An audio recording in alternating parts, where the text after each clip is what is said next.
मामा ने की खुदाई। दोस्तों, मेरा नाम सोनी कुमारी है और मैं यूपी के वाराणसी जिले की रहने वाली हूँ। इस समय मेरी उम्र 19 वर्ष है। मैं दिखने में इतनी ज्यादा सुंदर लगती हूँ कि मेरे कॉलेज के सारे लड़के मेरे ऊपर फिदा रहते हैं और मेरे आगे पीछे फिरा करते थे। मेरा पूरा परिवार गांव में रहता है। मेरे पापा किराना का दुकान चलाते हैं और मेरी मम्मी हाउसवाइफ है। मेरी एक छोटी बहन जो अभी 12 वर्ष की है और मेरा एक छोटा भाई भी है जो अभी 8 साल का है।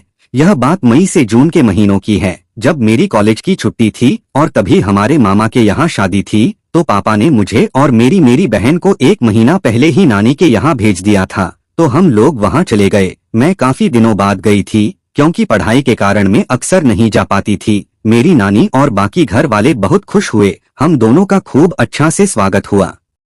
मेरे छोटे मामा, जिनकी शादी को लगभग 1 साल हो चुका था, वे बचपन से ही मुझे बहुत ज्यादा प्यार करते थे। हम दोनों के बीच काफी अच्छी दोस्ती रहती थी। छोटे मामा मुझे देखकर बोले, अरे सोनी, तुम इतनी खूबसूरत और बड़ी हो चुकी हो। उनकी आवाज सुनते ही मैं शर्मा गई। फिर उन्होंने मुझे अपने गले से लगा लिया। तभी मुझे कुछ अजीब सा महसूस होने लगा और तभी वो बोले, सोनी, तुमको याद है कि मैं तुम्हें बचपन में कितना खिलाया करता था? अब तो तुम बिल्कुल बदल चुकी हो, मुझे भूली तो नहीं?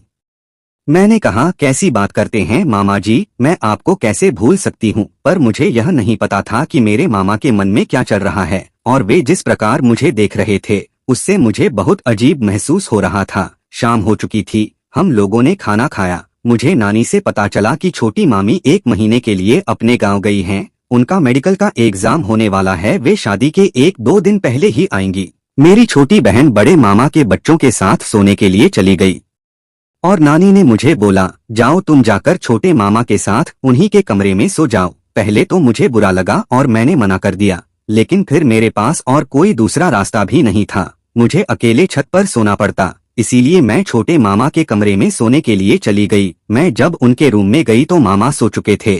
तब मैं भी जाकर सो गई। लगभग 1 घंटा बाद मामा ने करवट बदली और उनका हाथ मेरे उस पर आ गया। मुझे लगा कि मामा सो चुके हैं, इसीलिए मैंने कुछ भी नहीं किया। मेरी ओर से कोई जवाब न मिलने पर मामा ने अपना हाथ सहलाना शुरू कर दिया। तभी मैंने उनका हाथ हटा दिया और जाकर सोफे पर सो गई। सुबह मामा उठे तो वे मुझसे नजर नहीं मिला पा रहे थे। मुझे पता चल गया था कि मामा रात में सोए नहीं थे, बल्कि जानबूझकर सब किए थे। मैंने यह बात अपनी सहेली शीला को बताई। शीला बोली, देख सोनी, यह बात तो साफ है कि तेरे मामा ने सब जानकर किया है।